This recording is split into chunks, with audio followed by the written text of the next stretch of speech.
It's obvious to anyone who's paying close attention that materialism is not a viable philosophy. There's nothing more convincing than an actual mystical connection with Christ. We accept it on the terms in which it is offered, which is on the terms of faith. So how do you take a dead thing and make it alive without reference to some sort of miracle? You can't get life out of non-life. You can't get consciousness out of non-consciousness. That there's something irreducible about consciousness. Human arrogance attempts to explain the universe, to explain God. But imagine that God himself extended us an olive branch. My name is Dr. Ryan Holsapple. I'm a researcher in psychology, and in this video, I'm reflecting on my own intellectual journey, which has moved through psychology, consciousness studies, idealism, critiques of materialism, and how, through that process, I have begun to see the limits of human reasoning when it tries to explain God from the outside, but particularly because of my encounter with the Eastern Orthodox Church. Materialism, in my view, fails to account for consciousness, life, meaning, intelligibility, but even the best non-materialist philosophies are still human attempts to reason toward ultimate reality. That is to say that they are prone to heresies, and this is something that Orthodoxy is teaching me. Orthodoxy is different because it is not merely an idea about God, as Dr. Jeannie Constantou says in her book, Thinking Orthodoxy. It's an encounter with God preserved in the life, worship, and mystical tradition of the church. So in this video, I am thinking out loud about my process of materialism, idealism, consciousness, and why my movement towards orthodoxy has changed the way I understand all of this. If you're new to the channel, please subscribe, like. It helps the channel. I'd like to grow it as much as possible, and I hope you enjoy. It's obvious to anyone who's paying close attention that materialism is not a viable philosophy. It's also known as physicalism, the idea that the entire world is reducible to matter, including our consciousness. Everything can be explained in terms of physical states. That idea, when you press it under deep philosophical scrutiny and even look at the scientific basis for such an idea, you see that it's pretty empty, it's hollow. Now, that being said, it still is a revolutionary act to put forward serious scholarly positions which defy a materialist worldview. You can see this in people like Bernardo Kastrup, who is an idealist philosopher who argues that everything exists within consciousness, and he makes a tenable, cogent argument for why that could be the case. And he certainly makes materialism look ridiculous. But there are many other forms of idealism or consciousness theories which by no means conform to Kastrup's idea. But the point is that there are many serious, rigorous philosophies out there that are challenging materialism. I think this is overall a positive movement. However, as I have shared in past videos of this channel, I myself have even published philosophical positions on idealism. And when I found the Eastern Orthodox Church and slowly was introduced to its theology, I realized that it also has problems, not the least of which is that our human-made ideas should never trump the true theological truths of God. Of course, if you're a materialist or if you're just an idealist who doesn't accept theology, you're going to call this circular reasoning. You're going to say you are assuming the premise that God exists and that your theology is valid because God says so. That is embedded within your argument. If I don't accept your premises, how can I possibly accept your conclusion? But that is why, as I'm learning more about the Eastern Orthodox Church, it's becoming more and more convincing to me that it is not just about what we can think or what we can conceive of, but it's really fundamentally about what we experience, our relationship with God. There's nothing more convincing than an actual mystical connection with Christ. If you do not have that, you're right, none of the arguments will follow. But that is, so as far as I can understand, the total basis of church history and tradition is that Jesus Christ gave to his apostles holy tradition, which safeguard the faith, which is the revelation of God to humankind. Now, I could sit here and try to make a deductive argument about why you should believe that. And I might be able to say some things that are somewhat convincing. I could, for example, argue why intelligible forms in the universe that are cohesive and organized can't simply come out of a disorganized, random, unminded universe. It actually has to be the case that mind precedes matter because form has to, in some sense, emerge in such a way that it can cohere and it can be organized in relationship to all these other forms in the lived matrix of the world. And without a underlying intentional mind, there is no way in which a universe could have any intelligibility at all. You could make a serious argument for that. You could say, for example, that what problems you have in a theory that says that matter emerges out of randomness is you then have to create this very unparsimonious conclusion, as they do in modern physics, that there are millions and millions of alternative universes, and this one just happens to be ordered and intelligible. That really doesn't make any sense. And that by no means is the only viable interpretation in modern physics. That's just one popular idea, the multiverse theory. But as Dr. Ian McGilchrist says in his volume 2 of The Matter with Things, Occam wept, referring to Occam's razor. The point is that that's the most unparsimonious philosophical position that you could possibly think of. So anyways, my point in saying all this is that I think we have to be careful not to diminish the modern attempts to push back at materialism, even if by Christian standards they seem heretical, because these are people who are trying to say that the materialist worldview is not going to cut it. Now, as I published this paper about a year ago in the International Journal of Jungian Studies that claimed that consciousness is the basis of the universe, and that we live in something like a universal spirit that spawns multiple consciousnesses, which create the intelligible order of the lived world. This was sort of a pantheistic or panentheistic theory. And now, looking back at that, I see that I used deductive reasoning to chase down the trail of origins. And one of the ways I did that is I looked at life in the biosphere as it has come to be and exist.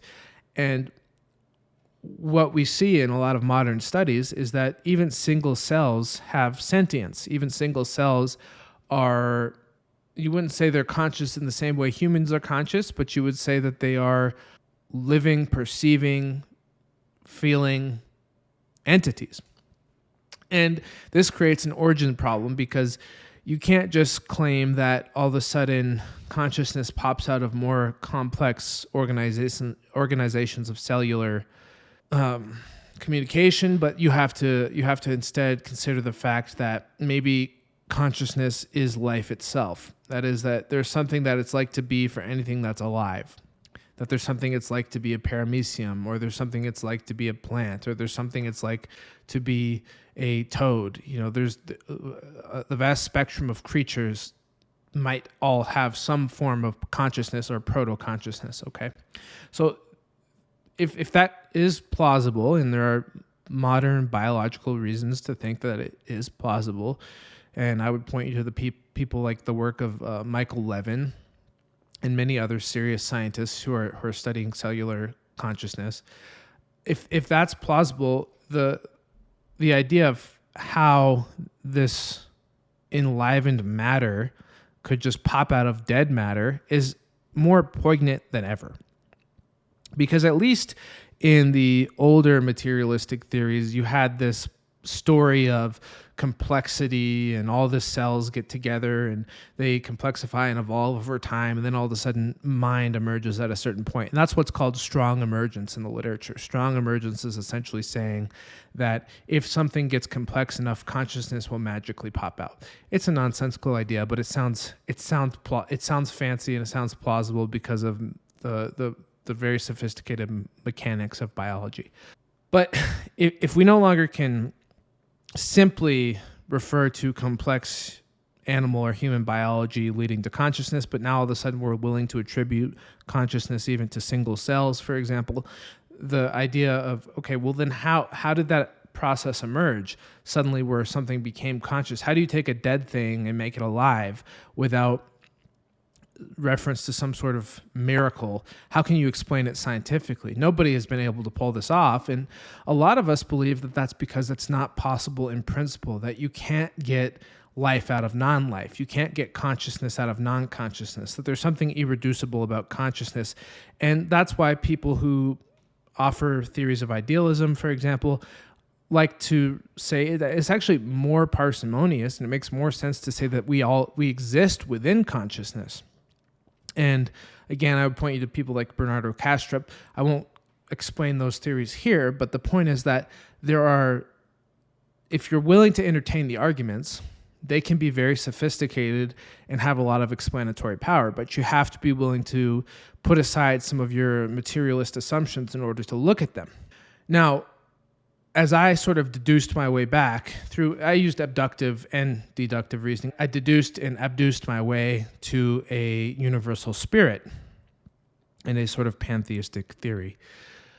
Now, it makes sense from my perspective. The argument hangs together. That is to say, it's internally coherent. And if you are a serious philosophical thinker, internal coherence is really important.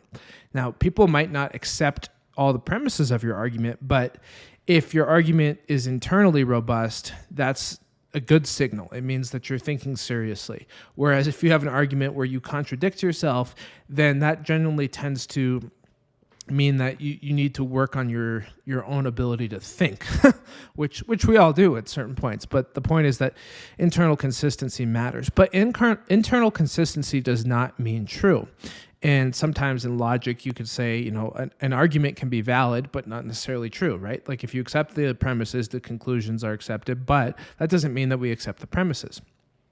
So the difference now in coming to the mystical theology of the church is that it doesn't really matter what I can make plausible up here, right? Because at the end of the day, human arrogance attempts to explain the universe, to explain God. But imagine that God himself extended us an olive branch, right? Like he did with Noah. But he extended us an olive branch and said, look, I'm going to actually give you some truth and establish my church here on earth. And I want you to conform your life to the body of Christ and safeguard the theology of the church through obedience, through living the faith. Now, from a rationalist Western perspective, as I'm studying in this book called Thinking Orthodox by Dr. Constantino, that sounds ridiculous, right? Because it doesn't come from our ability to use human reasoning to come to a satisfying conclusion. We accept it on the terms in which it is offered, which is on the terms of faith. And I think this points to a profound epistemological issue with our modern conceptions of the world and consciousness, science, is that we are unwilling to accept in Western society certain forms of reasoning as valid. We are unwilling to accept the lives of the saints as a valid epistemological source of information. We are unwilling to accept mystical testimony as a valid form of truth because we can always say that it's solipsistic and made up and self-referential. But that's a bias that we have in our Western culture. Something that I learned early on, way before I learned about the Orthodox Church, is that phenomenology is an important source of knowledge. In fact, it is the basis through which all knowledge becomes available to us, because phenomenology, meaning experiential reality, the fact that we are human beings having an experience, the study of that is the basis through which all learning occurs, because to be able to learn something, you have to be able to experience. Embodiment precedes knowledge in terms of our ability to academically apprehend the world. Embodiment comes first.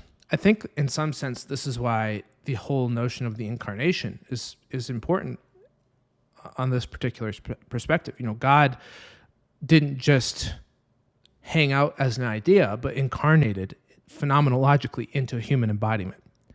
And if we're not willing to take that as a serious source of information, then all of our philosophies will ultimately be dead. And I think Christos Ioannaris, Orthodox theologian, makes a good point here, that this sort of thinking actually led to Nietzsche's proclamation of the death of God, because God becomes an idea which you can either believe in or refute, but God is not a living reality in the Western scholastic tradition, according to Ioannaris.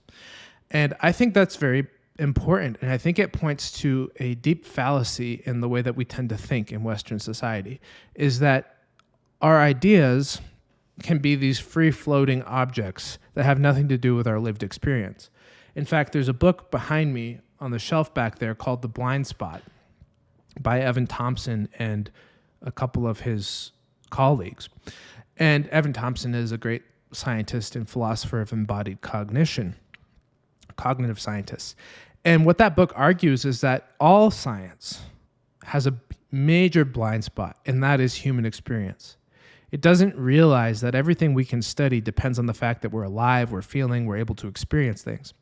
And it goes through a great argument of why we have to factor in experience in our theories of consciousness, in our understanding of science, understanding of the world.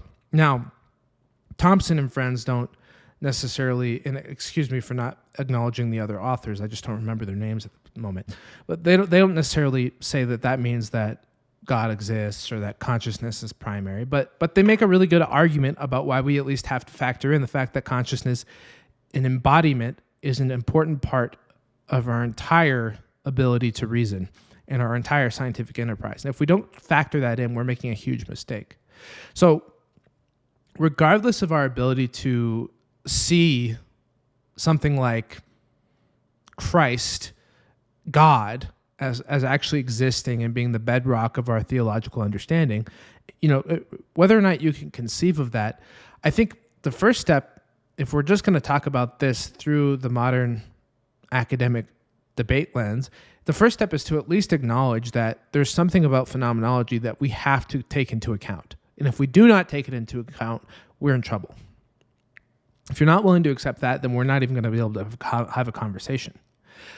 Now, I'm of the opinion that, and this is based on my experience as somebody who was a total non-Christian, is that if I, with good faith, meaning with an honest effort, try to test the words of Christ in my life, to study the scripture, to participate in the church, that I will be transformed and transfigured, and that will be the basis through which, to whatever extent anyone is able to theologize, to talk of God, to pray to God, to know of God, that will be the bedrock of any further metaphysical postulate. And if I'm not willing to do the embodied work to engage the Christian faith, then it's nothing but an idea. Again, falling prey to the nihilistic death of God proclaimed by Nietzsche. In that sense, Ioannaris says Nietzsche might be somewhat of a non-Orthodox prophet, and I think he's right. But anyways, the point that I'm making to you is I'm a work in progress here, but I think that we got to understand that for those people who haven't been exposed by orthodoxy or convinced by orthodoxy, there are a lot of serious thinkers out there who are sincerely trying to refute materialism and doing good work. Even if that work is only to point to the limitations of materialism and then the replacement theories are heretical, I still think it's important that there are people pointing to the limitations of materialism. Anyways, let me know what you think in the comments. Would you say that it's important to see how non-Orthodox academic work relates to strengthening the position of a need for God? Or do you think that risks mixing too many different fields and ultimately watering down the truth of the Eastern Orthodox Church? I'd just like to know what you think, and I will see you in a few days for our next video.